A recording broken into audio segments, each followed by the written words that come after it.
your roots down, put your feet on the ground. You can hear the earth sing if you listen. I said, put your roots down, put your feet on the ground. You can hear the earth sing if you listen. Put your roots down, put your feet on the ground. You can hear the earth sing if you listen.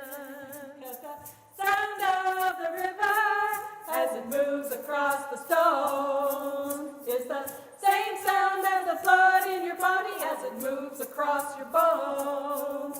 Are you listening? Are you listening?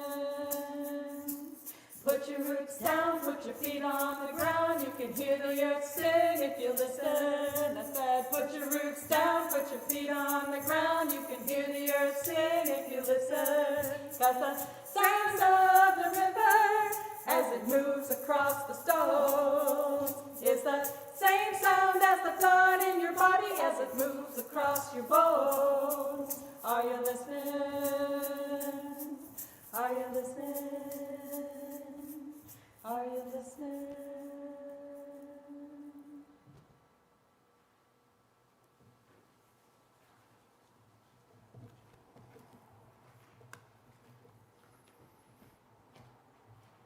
Welcome.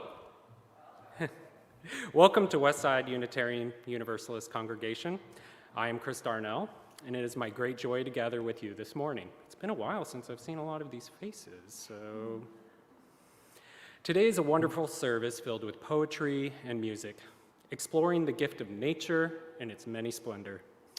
I will be joined by Tracy Burrows, Mallory Clark, Liz Goodwin, and Carrie Lugston. Rainier Reunion will be providing the much-needed balance to the spoken word. Amy Youngblood is lighting our chalice, and Amaranta Iberas-Sandes will be doing our story for all ages, as well as our RE, which is going to be awesome. Henry Sikora and Nate Mesnard are our tech experts bringing us together virtually. And for these gifts of all these folks, we are grateful. It is a blessing to be able to worship together and be here with all of you today.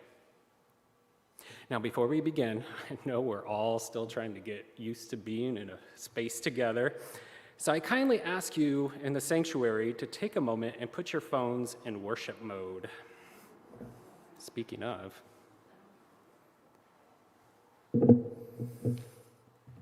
if you are with us for the first time or the first time in a while, welcome. We are so glad that you are here to share in this time, to make some space in your life to attend to your heart and your spirit, to come together in community.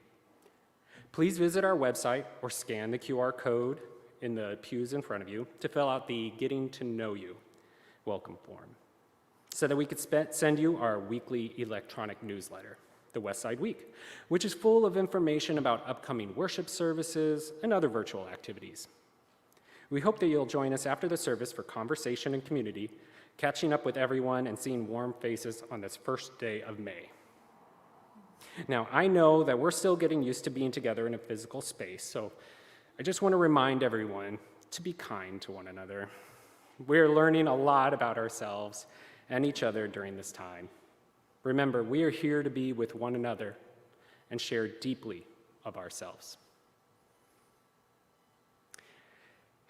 There is a rich and complex history behind the flower communion. Today, we honor the celebration of liberal religious values on this first day of May.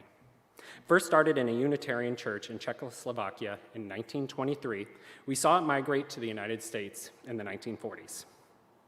In the future, we will have a whole service dedicated to this tradition. However, I wanted to just give you a brief history from the flower ceremony historian Reginald Zitoli. The significance of the flower communion is that no two flowers are alike. So no two people are alike, yet each has a contribution to make. Together, the different flowers from a beautiful bouquet, our common bouquet, would not be the same without a unique addition of each individual flower. And thus, it is with our church community, it would not be the same without each and every one of us.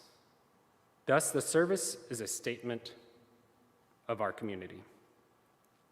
Now, I'm going to ask maybe kids like Brinegar and Harper, or anyone else who would like to help bring the flowers. Any young people or young in heart? Go to the back and grab a vase and bring it up to the table here in the front. While I read a poem by Alice Berry. Children of the earth and sky, we are nurtured, sustained, given warmth and light from above and below. Supported by earth's strong, firm crust, we build our homes, till the fields, plant our gardens and orchids. When we turn from self and seek to be aware, we will find holy light in human faces, in blossom, birdsong, and sky. Then earth is truly our home, and we are one with all earth's creatures, parents of earth's children yet to be.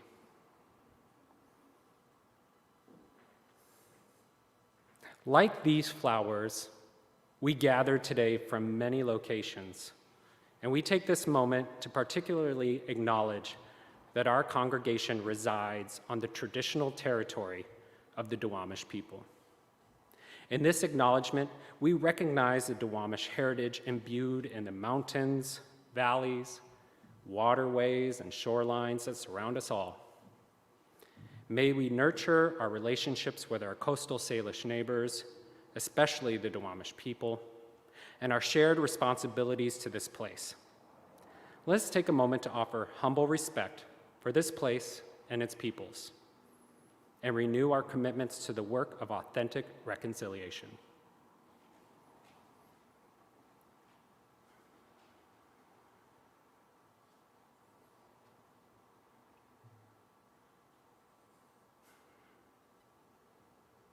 Whoever you are, wherever you have come from, whatever the color of your skin, whoever and however you love, however your body moves and your brain works, however you identify, you are welcome in this faith community. Our Unitarian Universalist tradition has no test of faith, no creed or oath to swear.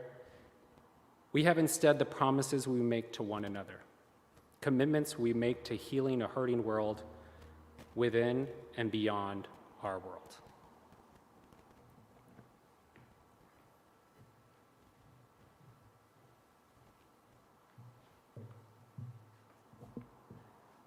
Good morning. I'm Tracy Burrows, and I'm going to lead off the poetry part of this service, although we've already had one poem, so more the merrier. A Place for the Bees by Virgil from Book 4 of the Georgics, lines 8 through 32, translated by David Ferry, a poet. First of all, find a protected place for the bees to make their home, a place that's safe from the wind that might prevent them from getting back to their food, and safe from the sheep and the wanton kids that trample the flowers down, or the wandering heifer shaking the dew from the grass and bruising the rising blades. Protect the rich stalls of their honeycombs from the scaly, shiny black lizard, and from the bee-eater and other birds of the sort, and Procne, whose bloody hands have left their signs upon her crimson breast. Any of these can devastate the bees, catching them in their mouths to carry them home as delicacies to feed to their cruel children. And there should be a limpid spring nearby, or a moss-edged pool, or else a little brook, almost unseen, making its way through the grass, and a big palm tree or oleaster, shading the vestibule of the place where the bees have settled, so when the kings of the hive lead the swarm forth in the welcoming season, and glad to be free at last, the youthful bees are capering and playing. There'll be a stream bank or a pond bank there where they can escape the unaccustomed heat and where the leaves of the tree can shelter them. And whether it's pools or running streams, there must be willow shoots and stones disposed across, and resting places for them to spread their wings and dry them in the sun, if any happen to linger or were caught in a sudden shower, or the wind suddenly blown them into the water. And there should be sweet, blossoming marjoram near, and the odor of serpilla spreading far, and fragrant savory, and violets drinking from the spring or stream.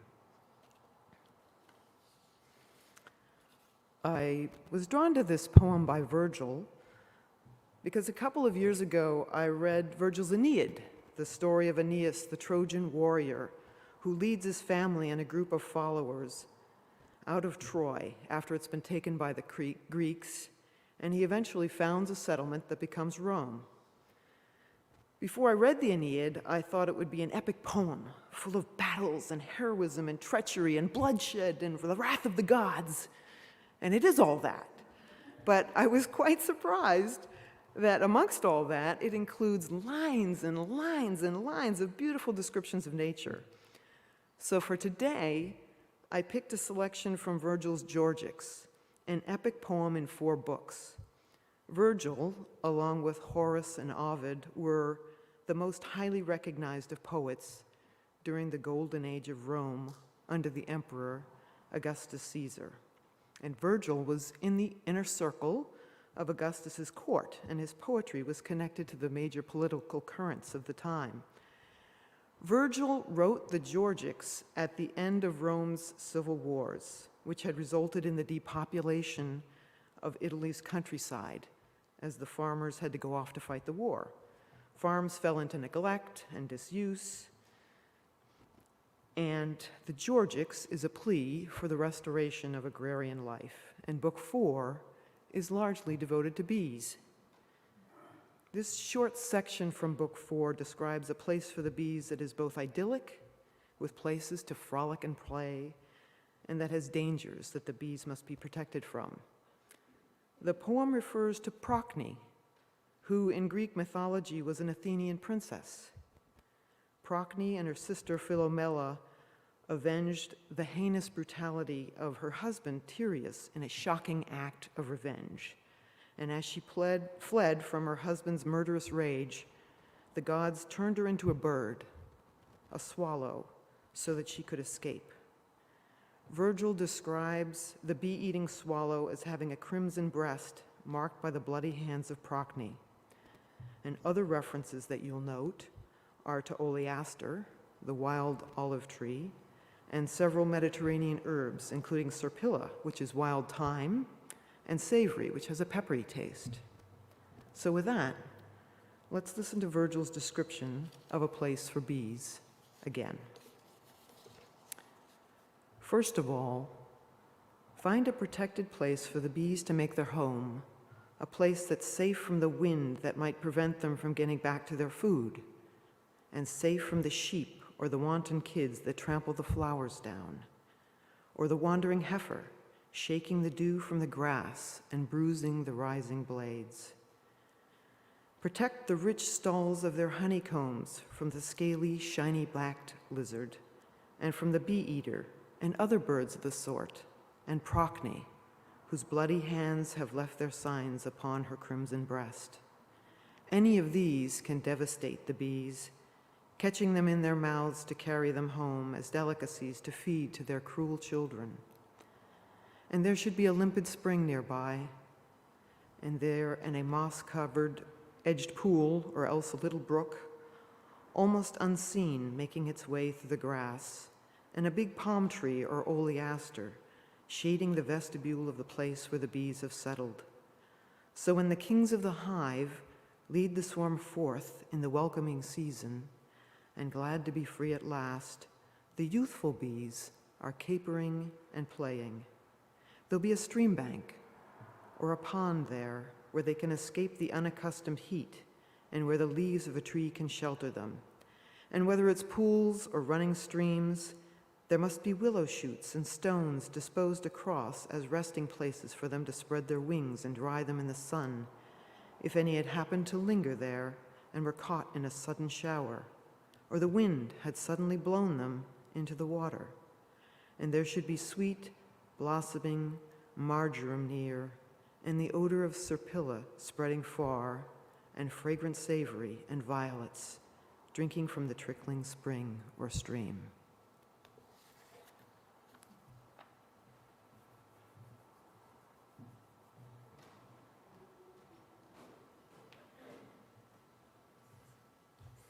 Thank you for that, Tracy. In each week's service, we invite a member of our congregation to light the chalice of our shared Unitarian Universalist faith. Today, our chalice lighter is Amy Youngblood. We are asking our chalice lighters to answer the question, what gives me hope? So Amy, what gives you hope?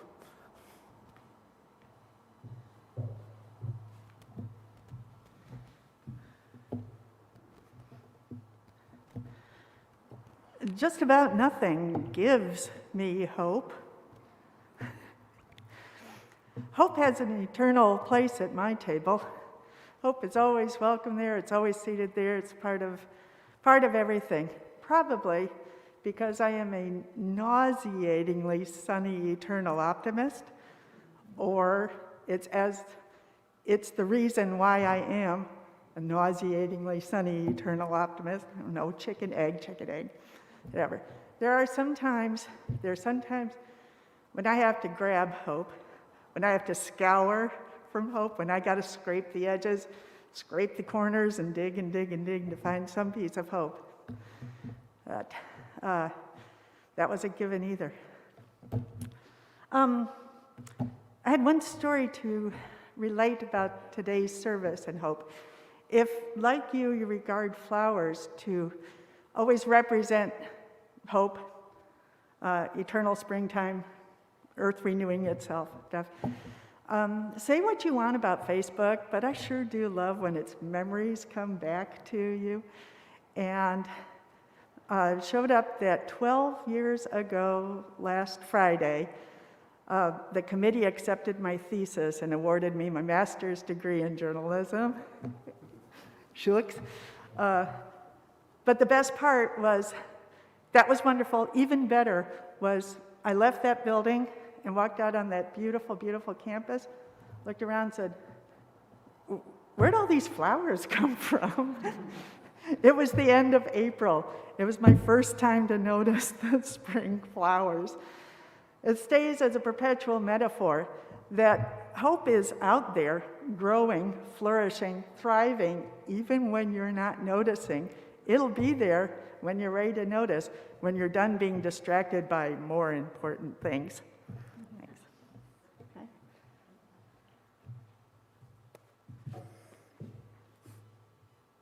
As Amy Youngblood lights our chalice, please join me in speaking the words of our congregational affirmation. Love is the doctrine of this congregation. The quest for truth is our sacrament, and service is our prayer.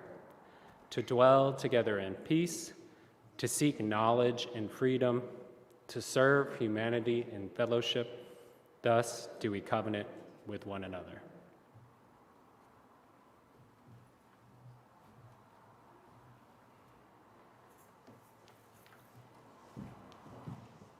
Please rise and body our spirit for our opening hymn, Fire Remind Me. It's a congregational familiar song written by friend Kathleen Tracy, a UU songwriter. And again, I'm very sorry that we can't ask you to sing along with us yet, but we hope someday soon you'll be able to. You can hum or move your body and or maybe mutter under your breath.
In a moment, we will engage in a collective act of generosity, known as our offering, when we take time to actively support Westside UU and its many ministries with our gifts by text or check.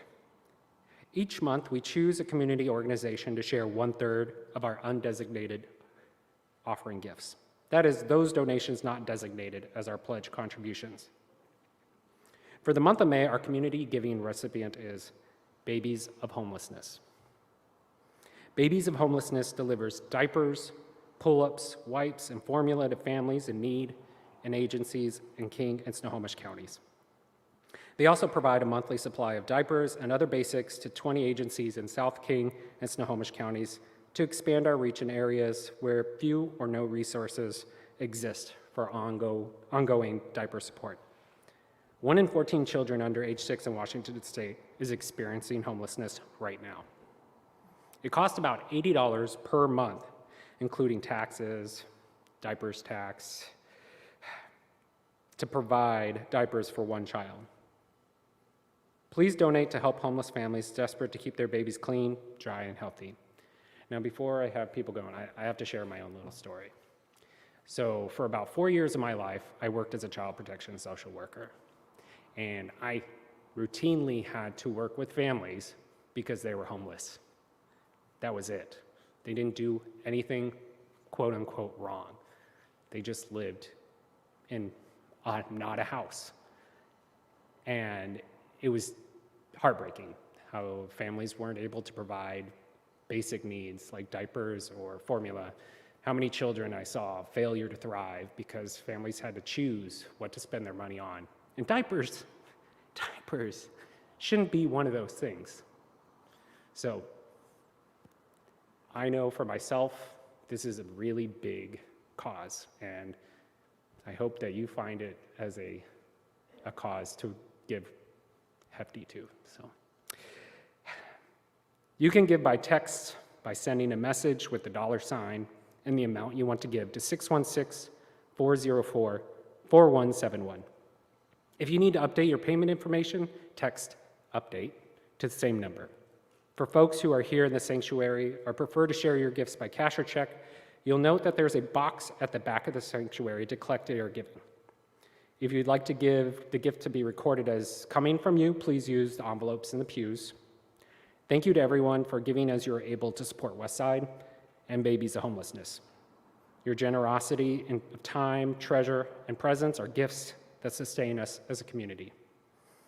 Please enjoy this centering music, Tree Planters Round by Dorothy Aeneid Jackson.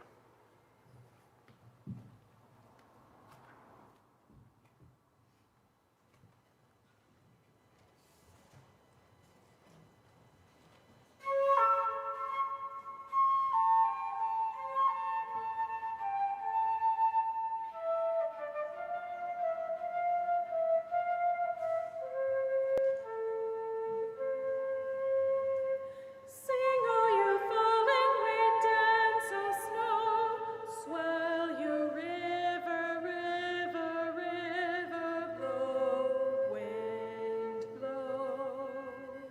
Sing, all you falling rain, dance, O snow, swell you river, river, river, blow, wind, blow. Sing, all you falling rain, dance, O snow, swell you river, river, river, blow you wind, blow. Sing, all you falling rain, dance, O snow, swell you river, river, river, blow you wind, dance, O snow. Sing, all you falling rain, dance, O snow, swell you river, river, river, blow you wind, dance, O snow, blow you wind, blow, wind, blow.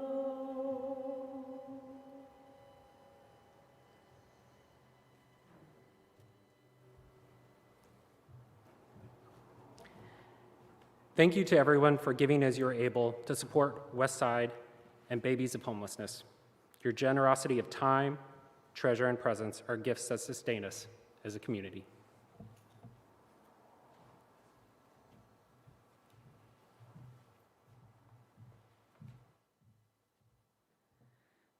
Hi, I'm Liz, and the poem I'm going to read is Let Evening Come by Jane Kenyon. Let the light of late afternoon shine through chinks in the barn, moving up the bales as the sun moves down. Let the cricket take up chafing as a woman takes up her needles and her yarn. Let evening come. Let dew collect on the hoe abandoned in the long grass. Let the stars appear and the moon disclose her silver horn. Let the fox go back to its sandy den. Let the wind die down. Let the shed go back inside. Let evening come. To the bottle in the ditch, to the scoop in the oats, to air in the lung, let evening come. Let it come as it will, and don't be afraid. God does not leave us comfortless, so let evening come. I think for me, I chose this poem because it really reflects the experience I have of spring in the ordinary kind of way. And yet with that, the real profound holding of the earth, nature, God. So it really met the moment for me. Let evening come. Let the light of late afternoon shine through chinks in the barn, moving up the bales as the sun moves down. Let the cricket take up chafing as a woman takes up her needles and her yarn. Let evening come. Let dew collect on the hoe abandoned in the long grass. Let the stars appear and the moon disclose her silver horn. Let the fox go back to its sandy den. Let the wind die down. Let the shed go back inside. Let evening come. To the bottle in the ditch, to the scoop in the oats, to air in the lung, let evening come. Let it come as it will, and don't be afraid. God does not leave us comfortless, so let evening come.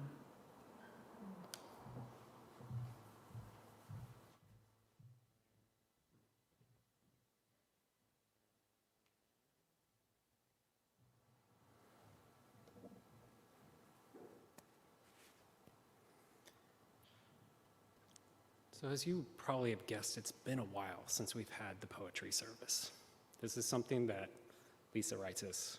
It's like her number one. And she was very gracious to allow me to run the service. And the one thing I have to admit is I'm not much of a poetry wonk. So it took a lot for me to learn about different types of poetry and different authors and poets. And the one thing that I know that I can't necessarily pull within myself, but I know poetry is very important to a lot of people, different types of poetry, different types of readings. And what I asked my readers to do today was to read the poem once. Because sometimes we hear it and we're like, oh yeah, that's pretty good. Yeah. But then I give them the opportunity to share why it's important to them. Because each one of us has a different thing that sparks within us when we read poetry. So then they share why it's important to them. And then I have them read it again, so that you can understand what the journey was when they read it. But then maybe you'll actually listen to the words again.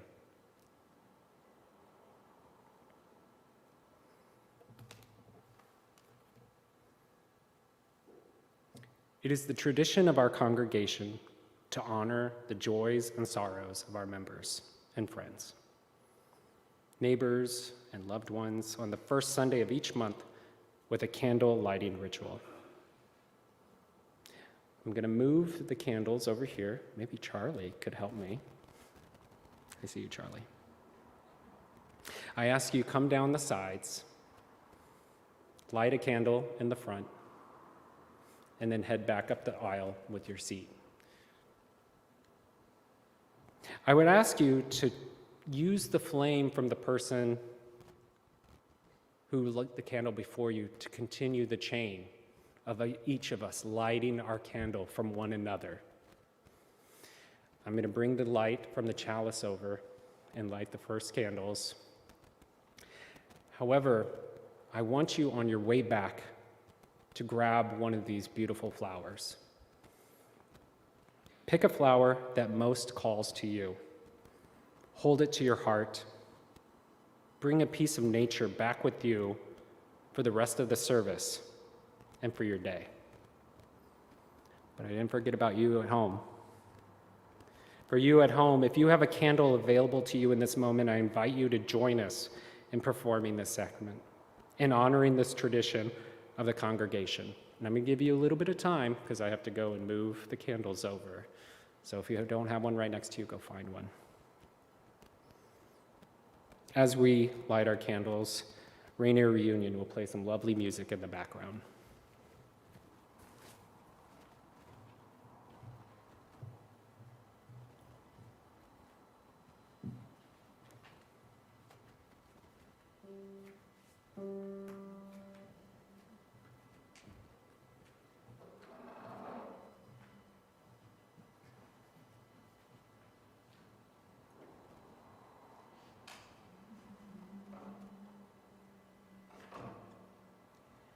I will lay me down by the river.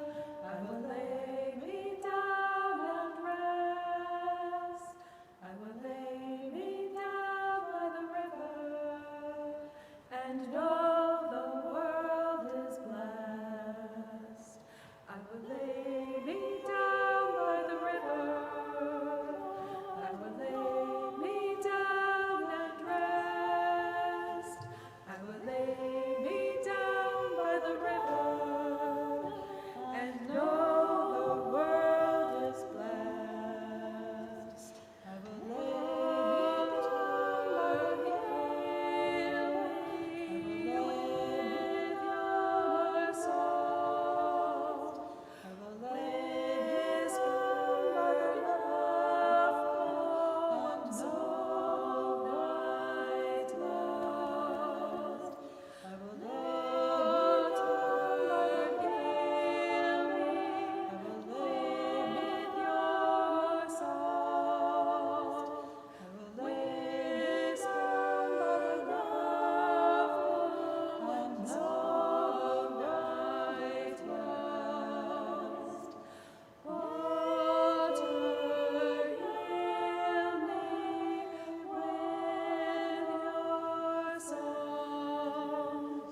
Blessing of the Flower Communion by Michael DeVernon Boblet. Blessed be the flower that triumphs at last, over the snows, over the centuries, over the heavy feet of cattle and of soldiers, treading down the fragile places of the earth. Blessed be the flower that triumphs at last, over the tangled branches, over the withered sterns, over the tearing thorns of roses or of barbed wire. Blessed be the flower that triumphs at last, even over the hand that gathers it, cuts it off from life, from roots, from the memory and taste of iron and tears in the soil. Blessed be the flower that triumphs at last, over the closed rooms that are not its home, over efforts to domesticate its wild truth, over the vain words of priests and poets. Blessed be the flower that triumphs at last, over us, over pasts and futures, over words and silences, over deaths and lives, placing them all in their proper place, restoring to all things their joyful smallness. Blessed be the flower that triumphs at last. Each week we come together as a congregation to connect and share that which matters most to us. At this time, we make a collective space for holding our joys and our sorrows. Jill Jackson and Lisa Reitzes share that Jill's mom was diagnosed with COVID and had a fall that fractured a rib. All of this and the hospital stay were very scary for Jill's mom, who also has dementia. Jill and Lisa are hopeful that she will make a full recovery and be able to return to enjoying flower arranging soon. Teresa McCormick shares that past Westside member Sherelle O'Shaughnessy died recently. She and Tom Alexander, her husband, were active members of Westside UU for many years. Her memorial service will be held on May 21st at 11 a.m. at the school in Bellevue that she founded. Contact Teresa if you would like details about the memorial.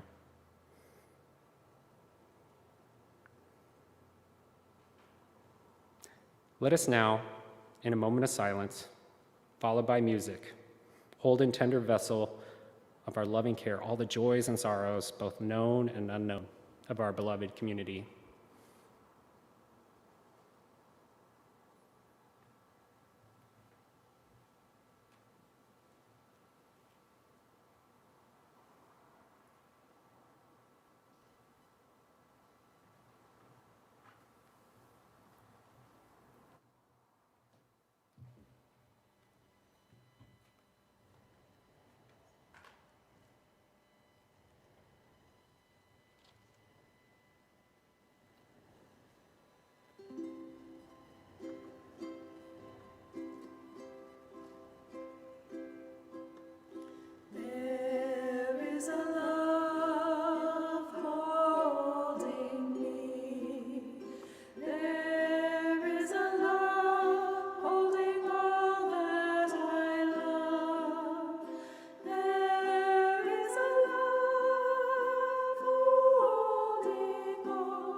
think the flower is moving in time with my heartbeat.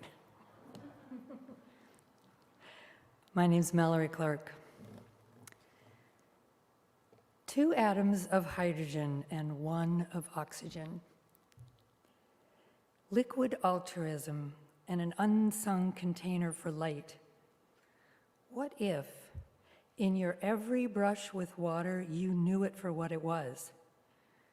Could you perceive how rain, soaking into the soil, sinks 1,000 feet to recharge the aquifer at the pace of centuries?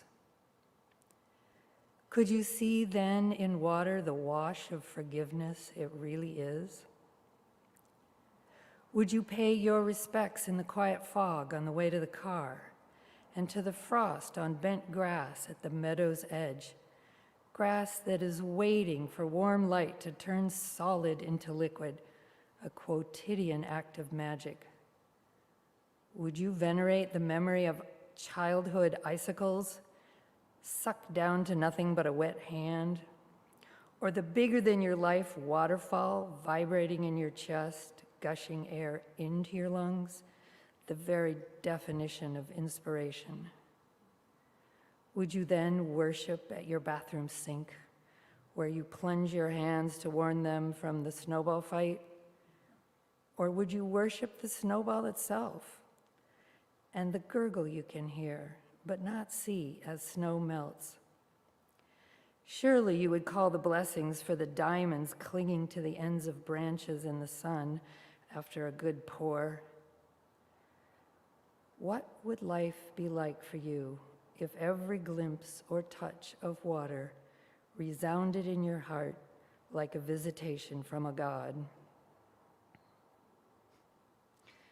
I wrote this poem in an attempt to capture the joy that I feel, but also in nature, what nature gives me, but also the listlessness, or maybe I should say the fight against listlessness, that's also something I experience. And the you in this poem is me. Liquid altruism and an unsung container for light. What if, in your every brush with water, you knew it for what it was? You could perceive how rain, soaking into the soil, sinks 1,000 feet to recharge the aquifer at the pace of centuries. Could you then see in water the wash of forgiveness it really is? Would you pay your respects in the quiet fog on the way to the car, and to the frost on bent grass at the meadow's edge, grass that is waiting for warm light to turn solid into liquid, a quotidian act of magic? Would you venerate the memory of childhood icicles sucked down to nothing but a wet hand, or the bigger-than-your-life waterfall vibrating in your chest, gushing air into your lungs, the very definition of inspiration?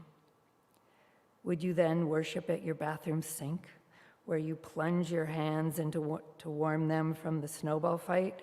Or would you worship the snowball itself and the gurgle you can hear but not see as snow melts?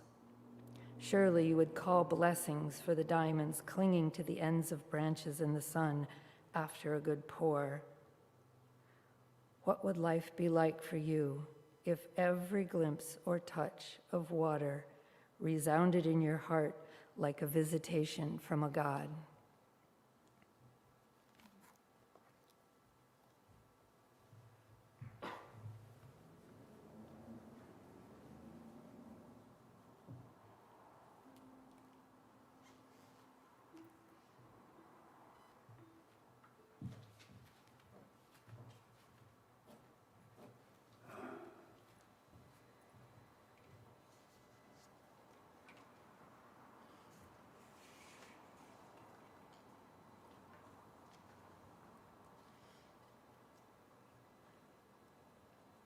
This song was also written by Kathleen Tracy.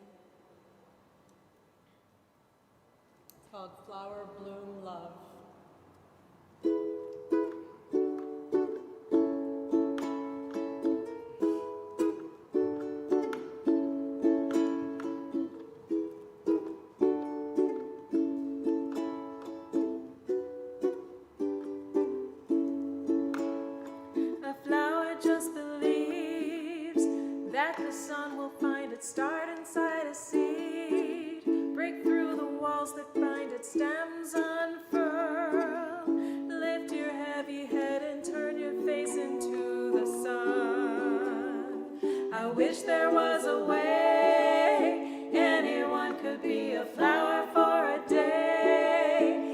a peony, so bodaciously reaching out, just living in a flower bloom love.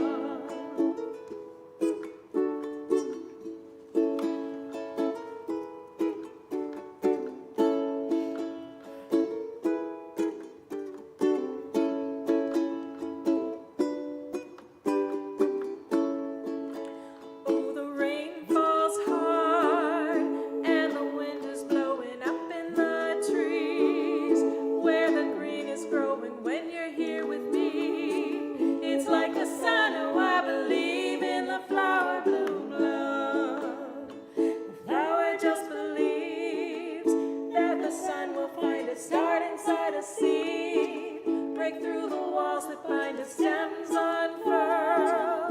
Lift your heavy head and turn your sense into the sun. Believe in the flower bloom love.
Hi, I'm Carrie Lucinian. Happy May Day. This is the birthday of a little cat that I really, really loved. He was a Cornish Rex cat. If you don't know what they look like, they actually do look like that. Hard to believe, but they do look like that. It was supposed to be my birthday also, but even then I had a really big head, and so I was born the next day, tomorrow. It's also the anniversary of the weekend that I joined Westside, I don't know, 7, 8 years ago. My poem is called Dragonfly. The piercing ache of spring is in the sky, and touching water, delicate a wing, the fragile body of a dragonfly soars up to live the day, to dance, to die. Earth has no time to mourn. The finches sing. The piercing ache of spring still fills the sky. But had you seen the path she traced on high, the sudden fall, the wings now withering, the broken body of the dragonfly, you'd understand why all born babies cry. To love, though mortal, is no easy thing. The ache of passing spring consumes the sky. And when so often hate gives love the lie, in this harsh world where cruelty is king, hope fades as fragile as a dragonfly. But if all kindness fails, then tell me why the heart awakes anew at dawn in spring, when blue and purple colors fill the sky, the fragile spirit of the dragonfly. This is a villanelle. It's one of my favorite forms of poetry. It might not sound familiar to you, but you've heard them. Go Not Gentle Into That Good Night by Dylan Thomas is one of my favorites. It has a lot of repetition, and so it's a good form for elegies, obsessions, things that haunt you, mourning. And this was written when a friend of mine died in spring, and it was a particularly sad and needless death. And it I mentioned my little cat, Milou. He had a really happy life. He lived a full life, and everything that needed to be done for him was done. And that's not the case with my friend who passed away. And those are the kinds of losses, I think, that when you think of them again, they just still haunt you. There's no solace for deaths like that. And this spring has been another really sad spring. My uncle passed away, a friend who fought COVID and long COVID for a long, long time and really wanted to live and really wanted to get home to her cats, passed away. She was not that old. And then there's been the war in Ukraine. And my Uncle Guy, it was also, he was so loved, he fulfilled his life, everything that was done for him needed to be done. But that is not the case for someone who dies of cruelty and choices and decisions that people make, and needless things that could have been differently done. And so I've been thinking a lot about those things. I can't really say that it's an acceptable death. When a 3-month-old baby dies from a bomb with her mother, I can't say that someone who struggles so hard to live, that it was all worthwhile because she should have lived. And so I was thinking about a lot of these things when I wrote this poem, or when I revisited this poem. And why do I find solace in nature? It's not that nature isn't cruel, because nature's full of cruelty. Life forms view each other as food and as competition for resources. And we are also animals, and we are the same. We're territorial. We can be very cruel to one another. But even if the saying that you're born alone and you die alone is true, we don't live alone. We live in community, and many animals do the same. Many people risk their lives to help other people. Many people and many animals think of the good of the community before their own good. And that's actually the only way that our species is going to be able to go forward. The territoriality thing is not working too well for our species at this point in our development.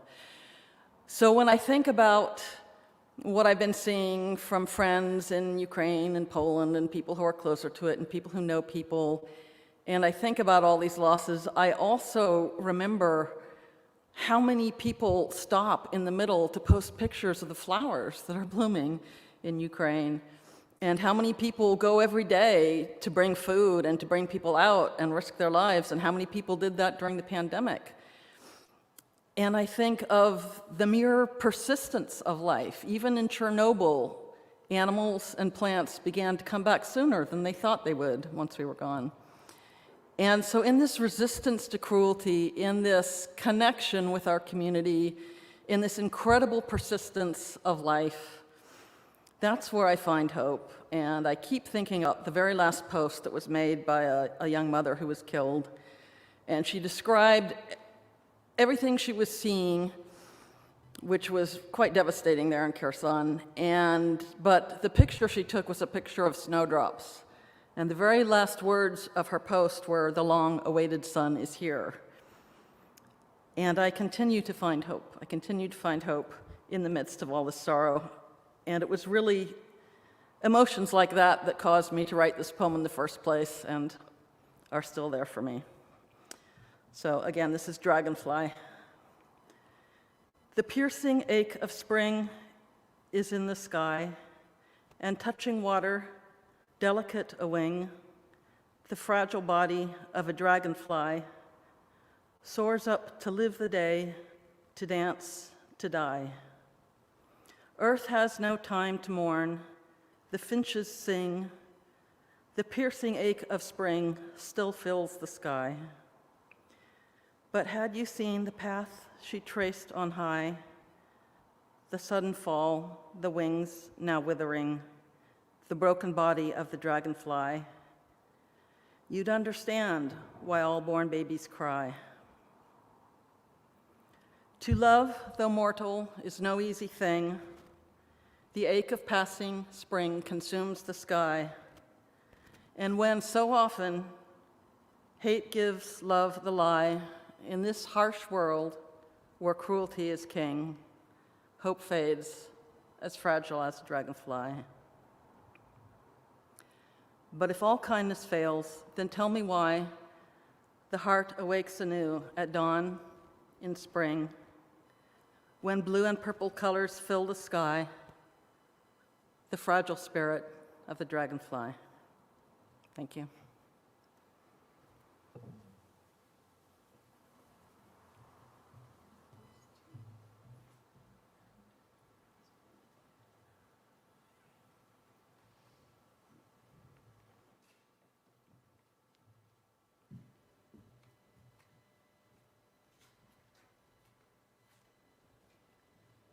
Please rise in body or spirit to join in singing our closing hymn, This Pretty Planet.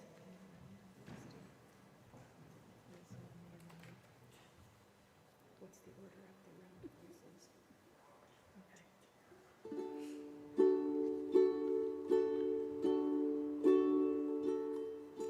This pretty planet, spinning in space, you're a garden, you're a harbor, you're a holy place. Golden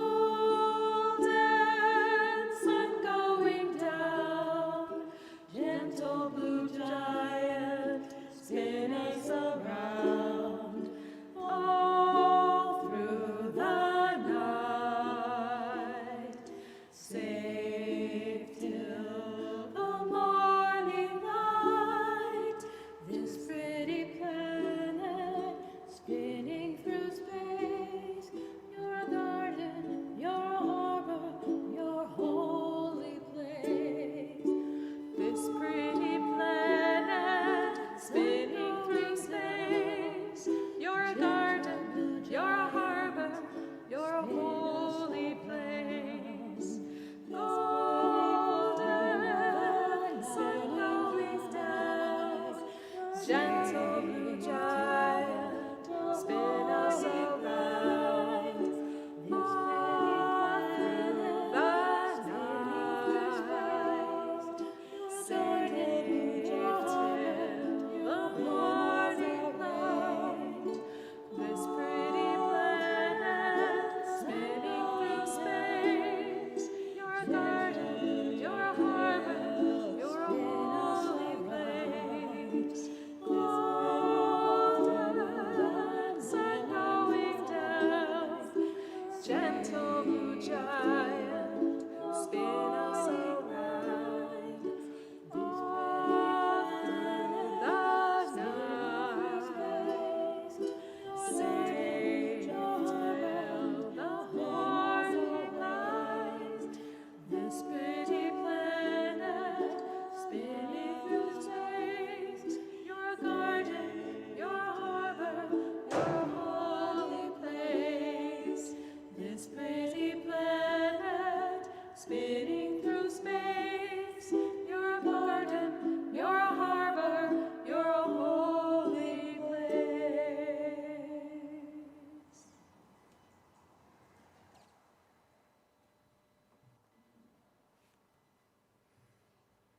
Thank you. Thank you, Rainier Reunion, for bringing our time together this week to an end. Deep thanks to everyone who participated in this service, most especially our speakers. As always, it is pleasure and blessing to do this sacred work together. Members, do make sure to look at your Westside Week, which you will have received on Friday, for details about different things going on this week. Today, join us after the service downstairs for an in-person social hour. There will also be a virtual social hour via Zoom, and it is the first Sunday of the month. That means that the BIPOC social hour is also following the service. Find information about the virtual social hours in the weekly blast. Make sure to look at your Westside Week for any upcoming events this week, next week, coming soon. There's so many, it's hard to list them all out right now. Next Sunday, we have another wonderful service. So I believe, Carrie Kopnick is going to be here next week, so make sure to be here as well.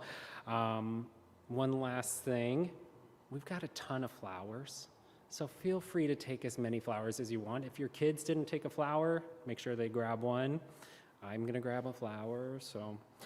All right, as Amy Youngblood releases our flame, focus on our closing words by Mary Oliver in her wonderful poem, Wild Geese. You do not have to be good. You do not have to walk on your knees for 100 miles through the desert repenting. You only have to let the soft animal of your body love what it loves. Tell me about despair, yours, and I will tell you mine. Meanwhile, the world goes on. Meanwhile, the sun and the clear pebbles of the rain are moving across the landscapes, over the prairies and the deep trees, the mountains and the rivers. Meanwhile, the wild geese, high in the clean blue air, are heading home again. Whoever you are, no matter how lonely, the world offers itself to your imagination, calls to you like the wild geese, harsh and exciting, over and over announcing your place in the family of things. May you go into this week blessed and blessing the world. We hold you in our love as you go.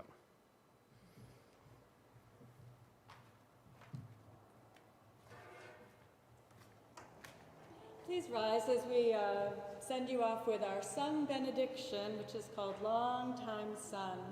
But don't go too far, because then Chris is going to play a postlude, and so you'll want to hear that.